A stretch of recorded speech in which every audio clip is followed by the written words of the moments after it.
देश भर में नीट परीक्षा को लेकर छात्रों का संग्राम जारी है। वहीं अब यूजीसी ने एक बड़ा एक्शन लिया है। दरअसल यूजीसी ने 157 यूनिवर्सिटीज को डिफॉल्ट घोषित कर दिया है, जिसके बाद माहौल गर्मा गया है। रिपोर्ट में आपको दिखाते हैं कि वो कौन कौन सी यूनिवर्सिटी है जिसको यूजीसी ने डिफॉल्ट घोषित किया है।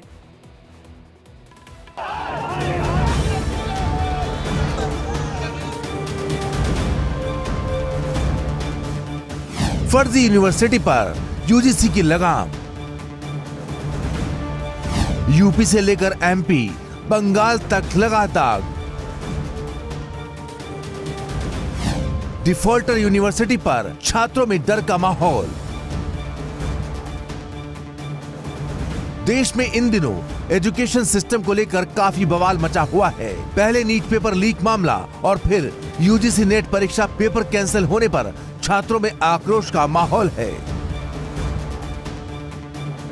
वहीं अब यूजीसी यानी यूनिवर्सिटी ग्रांट कमीशन ने शिक्षा व्यवस्था पर काम करते हुए देश के 157 विश्वविद्यालयों को डिफॉल्टर घोषित कर दिया है। यूजीसी द्वारा जारी की गई लिस्ट में 108 सरकारी यूनिवर्सिटी, 47 प्राइवेट यूनिवर्सिटी तो 2 डीम्ड यूनिवर्सिटी शामिल हैं।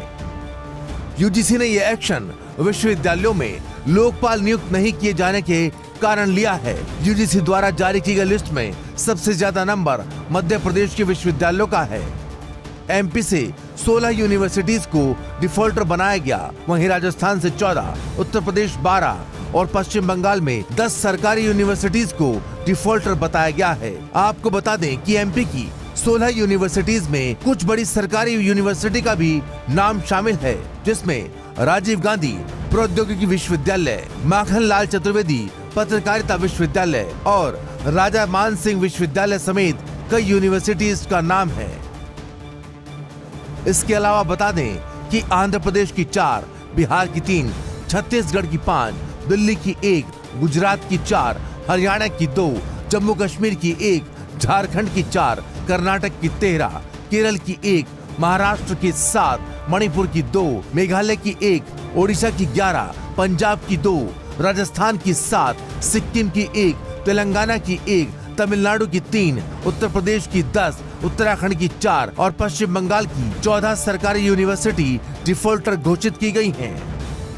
दरअसल यूजीसी ने नई राष्ट्रीय शिक्षा नीति में सभी विश्वविद्यालयों को लोकपाल की नियुक्ति करना अनिवार्य कर दिया है, ताकि छात्र छात्राओं के मामलों को गंभीरता से सुना जा सके और उनका हल निकाला जा सके। इसीलिए लोकपाल की नियुक्ति के लिए भी कई प्रावधान किए गए हैं। इनमें सेवानिवृत्त न्यायाधीश को लोकपाल नियुक्त करने समेत अन्य प्रावधान शामिल हैं। जिन विश्वविद्यालयों ने नई शिक्षा नीति को ध्यान में रखते हुए लोकपाल नियुक्त नहीं किए, उन विश्वविद्यालयों को डिफॉल्टर घोषित करके आगाह किया गया है, ताकि जल्द से जल्द लोकपाल की नियुक्ति की जा सके। डिफॉल्टर विश्वविद्यालयों को यूजीसी की ओर से चेतावनी जारी की गई है। वहीं आपको बता दें कि विश्वविद्यालयों के डिफॉल्टर घोषित होने से उनकी मान्यता पर सवाल खड़े हो गए हैं। अगर यूजीसी की हिदायत के बावजूद भी लोकपाल की नियुक्तियां नहीं की जाती, तो विश्वविद्यालयों की मान्यता संकट में पड़ सकती है। ऐसे में इन विश्वविद्यालयों में पढ़ने वाले हजारों स्टूडेंट्स की डिग्रियां अटक सकती हैं। फिलहाल जैसे ही विश्वविद्यालयों के डिफॉल्टर घोषित होने की खबर सामने आई, तब से छात्र छात्राओं में भय का माहौल बना हुआ है। Bureau report, India daily.